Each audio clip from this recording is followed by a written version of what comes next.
Welcome back sa ating mga balitang basketball. Marami ang nakakapalan sa ngayon sa pagmumukha nitong si Ben Simmons. Kanyang tinanggihan ang offer ng Knicks sa kanya.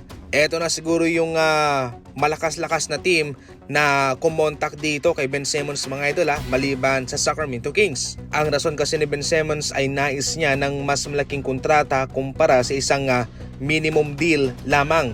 Yung minimum deal ay nasa 1 million mahigit pero ang kanyang gusto ay nasa 3 million, 4 million, 5 million. Pero hindi naman po pwede yan sapagkat hindi naman talaga siya inaasahan na magkakaroon ng malaking papel sa rotation ng Knicks. Gagamitin lang siya para pang depensa.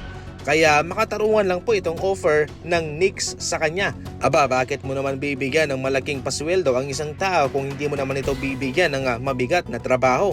Isa itong malaking chance para kay Ben Simmons na kanyang sinayang sapagkat malaki na ang nagbago sa Knicks, contender sila ngayon at iba na ang kanilang head coach, si Coach Mike Brown na siguradong gagamit ng maraming players sa kanyang rotation.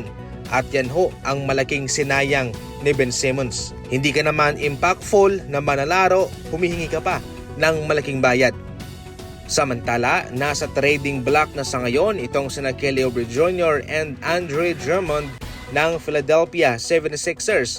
Gumagawa sa ngayon ng paraan ang Sixers para kanilang mapapirma itong si Quentin Grimes na humihingi ng nasa 25 million per year na sweldo. Sa kaunting panahon sa Sixers ay umalboroto itong si Quentin Grimes. Halos nag-a-average po siya ng 22 points per game. Ngunit marami ang komunikasyon sa kanyang consistency sapagkat sa mga panahong kumakamada siya ng malaking numero ay walang ngaho sina Joel Embiid, Paul George and Tyrese Maxey. Kahit papano ay susugal sa ngayon itong Sixers sa kanya at desidido silang pakawalan sina Drummond and Kelly Oubre Jr.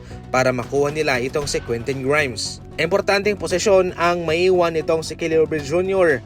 sa kanyang posisyon sa Sixers maski man si Andre Drummond.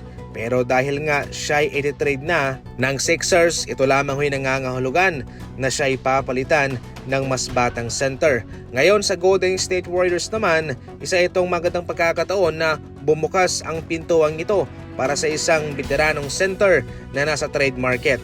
Considering na itong Golden State Warriors ay wala pang napapapirmang backup para kay Al Horford, ito po ay magsisilbing magandang option para sa kanila na makuha itong si Andre Drummond bilang backup ni Horford para sa panibagong season. Expiring contract na kasi itong si Drummond kaya kahit papano ay magagamit pa nila ito sa loob ng isang season at nakadepende na kay Drummond kung siya ay pipirma ulit sa Golden State Warriors kapag nagkataon o lilipat sa isang kupunan. Sa ngayon, nasa trading block na sina Kelly Oubre Jr. at Andre Drummond.